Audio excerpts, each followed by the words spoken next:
Hello, darkness, my old friend. We've come to talk to you again. Hey, this is it, Mike Lubie Lubitz. Peel yourself off the Mad Monday. Tremendous week. And this is the last week, I believe, of daylight savings time where we're ensconced in darkness at 5 o'clock in the evening. So we finally get to extend that out a little bit. What is your feeling about that? Of all the things, think about it for a second here. I'm going to send praise to a guy that I normally would bury no matter what the topic was. My immediate reaction would be, "Oh my God, Marco Rubio, what an ass!" But no, it's the one good piece of legislation he's come up with, which is he wants to put an end to daylight savings time. He's right about something. Everybody has their moment in the sunshine, and we'd like to have ours extended to about 7, 8 o'clock at night. And that's going to happen, I guess, starting next week. And it is a marvelous time of the year, is it not, Mike Lubie Lubitz? I'm starting to get back into that debate. How could it be in springtime that it's the best time of the year in all of sports? Now, I know we decided, I think very reluctantly, we decided that fall was the best time because you had a lot of stuff starting up and you had the World Series still going on, which we don't know exactly what that's going to look like. But we do know one thing, 5 Reason Sports fans. We do know one thing. The Marlins will not be a part of it. All this optimism in the springtime. Oh, yeah, we got some young guys and some new guys, and we got a new manager, we got a new look, we got women running the show. Great. You suck. 1-7 so far in spring training, and it's like every game is a blowout. Am I missing something here? Every single game. It's kind of like following the Tijuana soccer scores from the Mexican Soccer League, and you look, and every day Tijuana loses, right? 3-0, 4-0, 5-0, blowout city. I think they have one win on the season. I was surprised. I guess I missed that night at Sports Center when the crawl came across, or maybe they didn't have to dig so deep into the agatype that they were putting up Mexican League soccer scores. Do they have a vested interest in that, ESPN? That would be the only reason to feature these scores.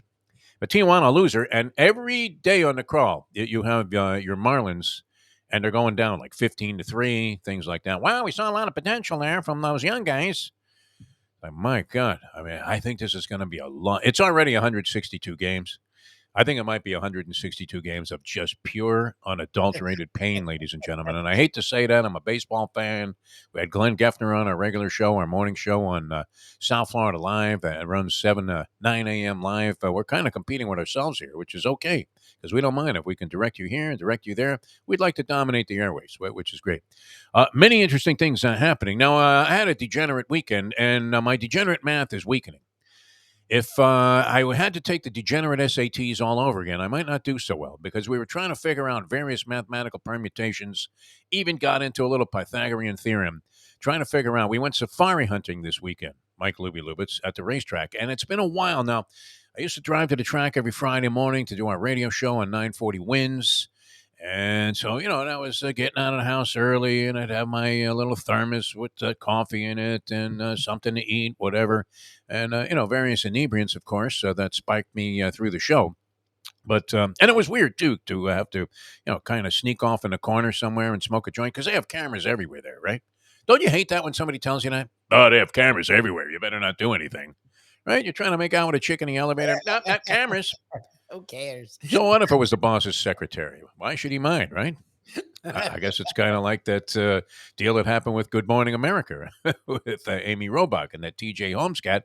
Who cares if they're making out after the show? I mean, is that grounds for dismissal, Lubie?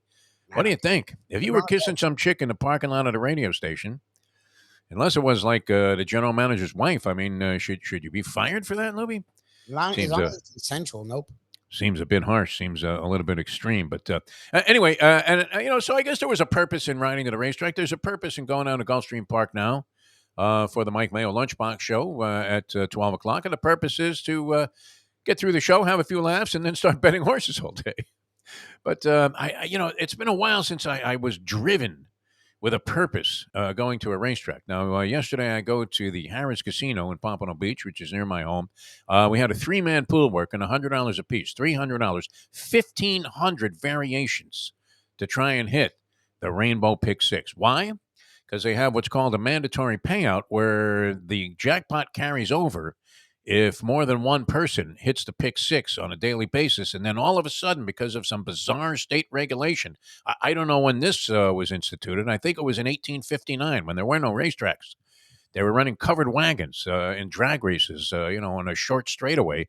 And they instituted a rule that for some reason they had to pay out the jackpot. They weren't able to carry it over any longer after certain dates, certain periods of time. And yesterday was one of those days. So everybody's in, right?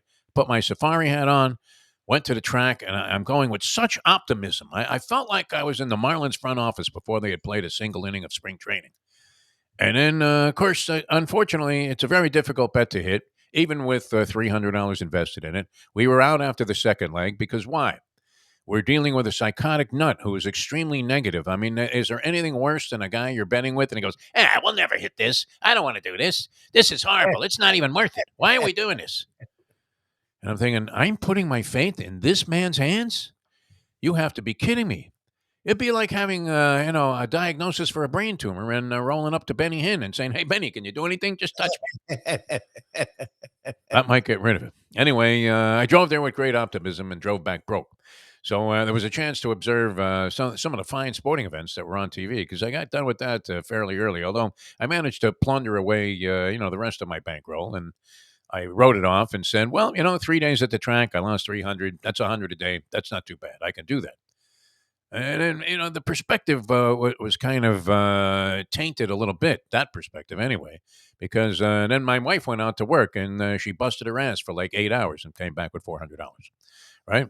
Taking all of this abuse from customers and spring breakers, my friend. Spring breakers. Have you observed the influx of people into South Florida over Yes, the sir. last couple of days? You can't help it, man. It's like whack-a-mole. I mean, they're crossing the streets at weird places. It's all you can do to avoid hitting them. It's just incredible. But hopefully everybody will make a lot of money and have a good time, and it'll bolster the economy for the long, hot summer. Many things happening, though, on the sporting scene. Are you watching your New York Knicks, Lubie? I know you love the Knicks. Still haunting Heat fans are the words, Allen Houston. Oh yeah, for sure. Oh, my God, a brick, right? Front rim, backboard, in, Heat out of the postseason. Such ugliness. I saw Allen Houston. I actually called the game Allen Houston was in on the radio when the Canes, before they actually, had any, kind of semblance of a team, that they were in the Battle of Bayamon or something, some Puerto Rican basketball tournament that actually, I think, gained some shelf life and some steam. And Allen Houston was playing for Virginia, and he was involved. He didn't overwhelmingly impress me, but I will never forget. And every Heat fan has the indelible impression of Allen Houston making that shot, do they not? That stands out along with Jeff Van Gundy around the ankles like a schnauzer, biting the mailman around the ankles of Alonzo Mourning. These are highlight Heat moments for me. The greatest words ever spoken, though, Mike Lubie Lubitz, in Heat basketball history were what? I think you know where I'm going with this. The Oh yeah. greatest words ever spoken, ever uttered, most relevant words ever spoken about the Miami Heat were what? Do you have any idea? I mean, I know we've done the show for 12 years. Oh, okay, good. Yeah, so you know the shtick. I know where you're going. For you youngsters that are watching Five Reasons Sports Network for the first time and saying, "Who are these guys?" I like the characterization too. Somebody had a little note under one of our Defo on 5 things. We've only had a couple of episodes up there from last week, and said, "Hey, I always thought Defo was a big, hairy, fat asshole, and that Lubie looked like Danny DeVito." The internet, it's cruel. It really is. I don't know. Sorry to disappoint everybody out there, but Lubie looks nothing like Danny DeVito, and I don't have that much hair anymore. All you have to do, if we had a back cam, you would see that that's kind of going. And so you know what it is, Lubie. Go ahead. I mean, the most fateful words ever spoken in Heat basketball history were not, "Hey, we hired Pat Riley," or well, we got. Well, actually, it does relate to Dwayne Wade.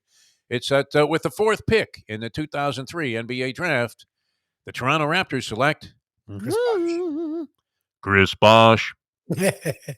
who eventually came to the Heat and won some titles, although really as kind of a side piece. What was he not? He wasn't the integral part of that team that you thought that he was going to be. You thought he was going to be really a third dynamic. You believed that he was a big part of what was going on there? Or could they have won with just LeBron and Dwayne Wade and almost anybody else in that position? I listened to the Heat people. Anyone with the Heat says he was integral and he did things we didn't realize he was doing. And the fact that he was willing to score 18 and 9 instead of the 26 and like 12. That was good. Yeah, kind of capitulated to the others. Didn't But he he bellyache about that though? Didn't he like silently complain about that? early Like, on he didn't know. Well, he wasn't complaining. It was early on he didn't know where he fit in. Like he just, I mean, and it was true. Like remember they started under 500. Like it yes. took them half a season to really figure it out, and then from that point on, I don't know if they were a dynasty, but they went to 4 finals and won 2, so they were dynastic in a sense. Oh no, they were very good. I mean, they were going to be tough to beat. And there was a poor bar there. I forget the name of it in Hollywood that decided that they Whiskey were going to Tango, give the free one where drinks to everybody. yeah, Whiskey Tango. It was Whiskey Tango, yes, free drinks to everybody if the Heat lost, and then they were like 8 and 9, and the guy went broke. All of a sudden, it was a Denny's. That was amazing. I mean, that's a tough bet because you couldn't have envisioned that. You didn't think they were going to get off to a horrible start. Well, if those were the most daunting words ever spoken in Heat history in terms of excellence, importance. where we get Dwayne Wade instead of Chris Bosh, who I think Pat Riley probably would have taken if he had the 4th pick. And you'll Yep. remember that the Heat ended up winning a game, I think, at the end of the year, and that knocked them back into the 5th spot.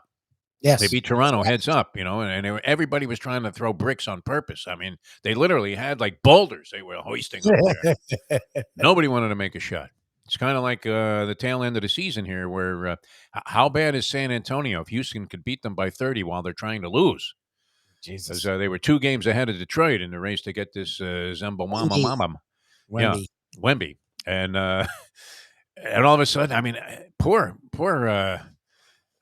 Popovich. How can he possibly stand watching this team get bludgeoned every night? How much longer can he take it? They lost by 30 to the Rockets, who were trying every which way to lose. Yes. 100%. That's incredible, man. You really have to be bad for that. But probably the worst thing that ever happened along those same lines with the Chris Bosh thing was with the 10th pick in the 2015 NBA draft. The Miami Heat select Justice Winslow. The place goes nuts. Yeah, we got him, man. We got that guy from Duke, man. He's unbelievable. Did anybody notice that he couldn't shoot a lick? That he was the most awkward player that was coming out that year in the draft, that he didn't even have a position that he could play with any level of efficiency in the NBA? Nobody noticed that. What they did notice though, was that a couple of picks later, there went Devin Booker, who now, as since Durant has come to the team and started playing, he's averaging 35 a night, Devin Booker. And Durant gets 30 last night against the Mavericks, going against Kyrie Irving, as the Phoenix Suns now possibly, I don't know. I mean, do you see them winning the title, the Phoenix Suns, Mike Lubie Libitz? I think the Suns, the Nuggets, and the Bucks are your favorites. To me. One team I don't see winning the title is the Miami Heat. Oh no. And I know we love our Heat here on 5 Reasons. That's impossible. What's up with John Morant, by the way, waving his gun around in the club? He's lost his freaking mind. He's beating guys up in Las Vegas. I mean, he's literally like nuts, is he not? Yeah, he's lost John his mind. Morant. Yeah, I thought he was a pretty cool, grounded kid, didn't you? Out of college, he was. Out of Murray State, he was. I don't know what the hell's happened. He's still hanging around with the guys he knew forever, and they're bringing him back down with him. I have no idea. He's trying to prove his streak. I don't know what he's doing. I have no idea what he's doing. It's not a good look for the NBA, is it? A guy naked waving a gun in a strip club or wherever he was. I mean, it's Money Mayweather type of stuff. Probably outside of the Mansons, the most dysfunctional family in all of the world was the Mayweathers. The Mansons. Never mind the Kardashians, man. The Mayweathers, they would have killed it if they had their own show on, some oddball network, E Network. All right, weenie teams making it to the NCAA tournament. You know, we love that. We have to honor them. Yes. You have UNC Asheville. Drake is in. Kennesaw State punches its ticket. Kennesaw State. Watch out for any team that's named, with a nickname of a former baseball commissioner. Kennesaw Mountain Landis, right? Okay. When was he commissioner of baseball? In the 1800s? Oh, it was a long time ago, Dave. You were just barely born. Kennesaw Mountain Landis. Remember that? He was one of the few there haven't been that many baseball commissioners, Libby. How many lifetime baseball commissioners do you think there have been? Have there been 10? a dozen? 10? I don't know. Not that many. When you're commissioner forever, unless you're Peter Uberoth, in which case you're commissioner for 3 weeks, and they go, get the hell out of here, which is something they probably should consider for this Manfred Mann guy, Rob Manfred. Oh, he sucks. As Major League Baseball, how could they be imperiled with all of the problems that we think they have and be paying guys $50 million to do nothing? Wonderful question. Incredible. All right, the time goes by too fast on Defo on 5 here, so you might want to catch our live show, 7 to 9, every morning on South Florida Live, and that also features Mike Lubie Lubitz and a host of other things that go on that program. So we'll do this again tomorrow morning just to get acquainted again. And thanks so much for tuning in, and we'll see you next time on Defo on 5 here on 5 Reasons Sports Network.